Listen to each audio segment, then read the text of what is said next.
Welcome, Craig. Thank you for agreeing to talk to us. You've been working on the RYA front, interpreting all the legislation and guidance that's been coming through the government on is it every 3 weeks or something they send it out, I think I've read? Yeah, it's broadly that. And what we've got into a little routine now that the Prime Minister makes an announcement, or the home countries make an announcement, and then we have a frantic week of all of us trying to work out what that means and talking to government departments before we publish hopefully a simplified version of what the rules say so that people can follow it within our stakeholders. In terms of the guidance and becoming, are there any key things that you'd identify now that people need to be aware of? So the guidance has changed a lot over the last 12 months. The first lockdown was very different to this current lockdown. But as time's gone on, there's become a little bit of consistency in the revisions of the legislations that it's gone through. One is that the restrictions on limiting the people meeting is primarily aimed at recreational and leisure activity. And then fairly consistently, there's been exemptions in place for necessary work or work in general, and around education and training. And that's changed in nuances between the home countries and its applicability to different tiers when tiers came into play. But those seem to be the sort of consistent themes that seem to be in place now, that there are restrictions on recreational and social interaction. There are then exemptions where justified, that can be deviated from for businesses and education and training. And that's something where we were lucky from the RYA training schools perspective that in some cases they were able to take advantage of those exemptions to do some limited training. So if I'm kind of correct, Steve, particularly kind of looking at what's happened in England, that if you on the leisure recreational side, those restrictions being gatherings of about 6 people or less as the tiers go up. So if you say for an ASTO vessel wanted to carry more people on board, you'd need to look at these exemptions and how you fulfill them if you wanted to increase your carrying capacity.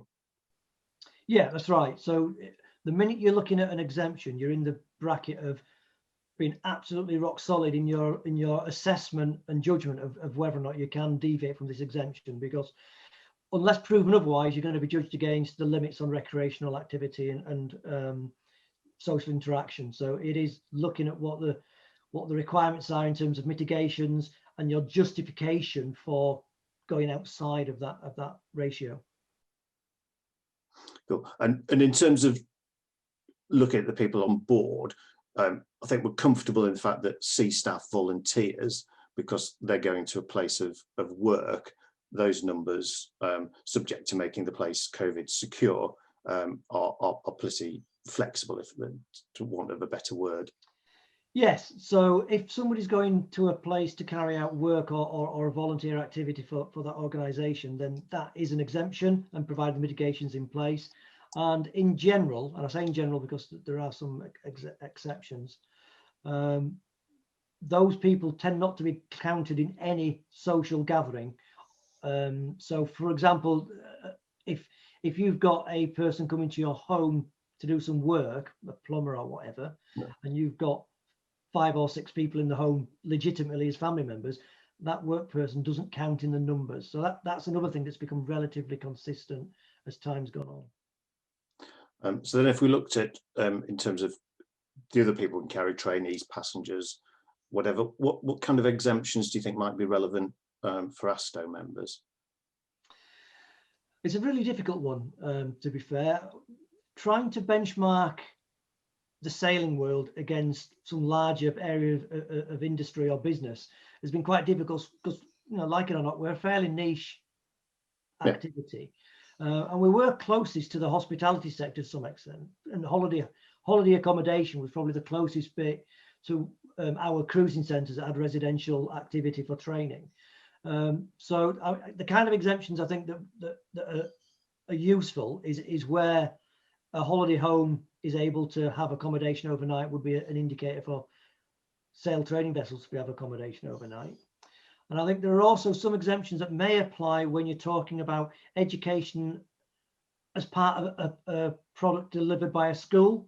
Now, the education and training thing seems to be limited to its genuine academic education, secondary school, further education, and training tends to be around for work purposes, and sail training may fit into that, but is less likely to. So it's looking at that school group that does do this as part of their normal provision, and that would enable a sail training organisation to deliver that, as opposed to sail training being seen overall as it is training, because it is very specific about work.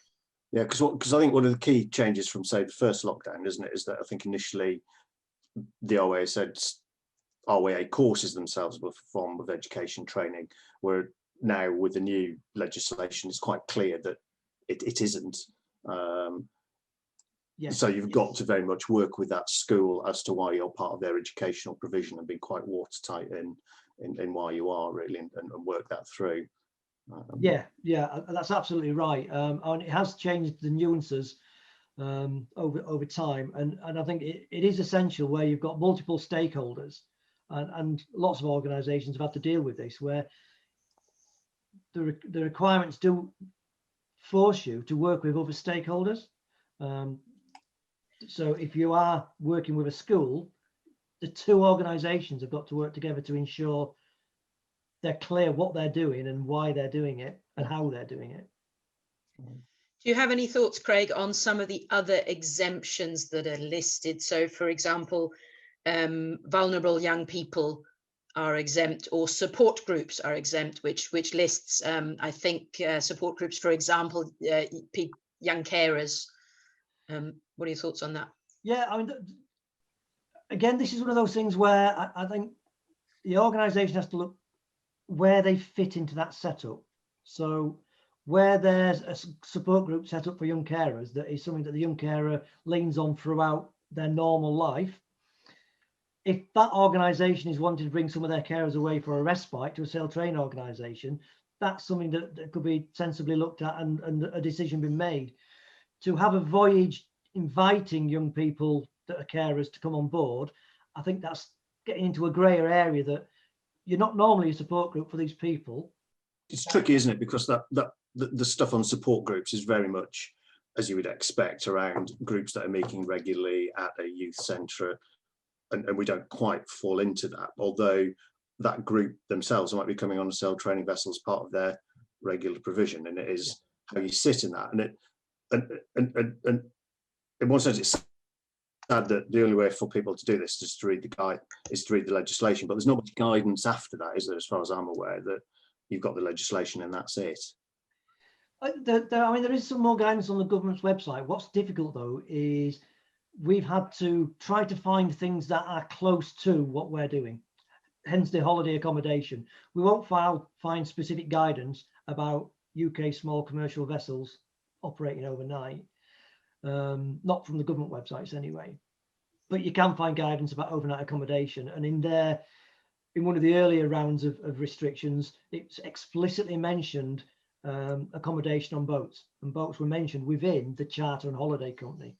So where it always says in the legislation you need to take into account all relevant government advice, you do have to sort of look for that.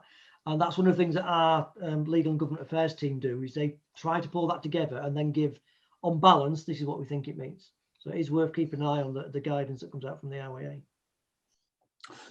So I think the key message there is that for the future, there's the leisure provision for what people may come sailing for leisure. If you want to increase probably your carrying capacity, which ASTO members undoubtedly will need to, you've got to look at these exceptions. At the moment, the only way to do that is look at the legislation, the primary legislation. This is subject to change, which it's likely to be, but probably be aware of what the education rules are at the moment, support group stuff, because it's unlikely to change massively, I think, is the way forward. So when we're taking bookings and looking to the future, bear that in mind, because I think sadly at the moment, looking at individual voyages, that's going to be quite restricted in the numbers you can take at the moment. Yeah, sadly, I think you're right. I think that the stuff we've talked about education and work, those exemptions have been relatively consistent through the last 2 or 3 changes of legislation.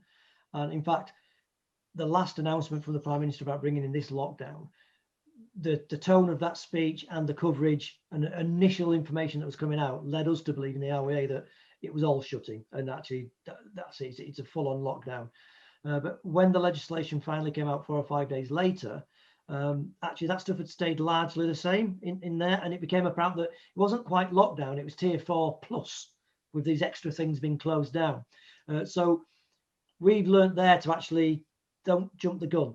You know, when things have been announced to change, just make sure you get the actual legislation. And we're lucky enough to have the Legal and Government Affairs team that have got links within the Departments of Culture, Media and Support and the Department of the Environment, and can really push into what does this mean. And not surprisingly, the day or two after the announcement, most of them don't know what it means yet because they haven't worked through the detail.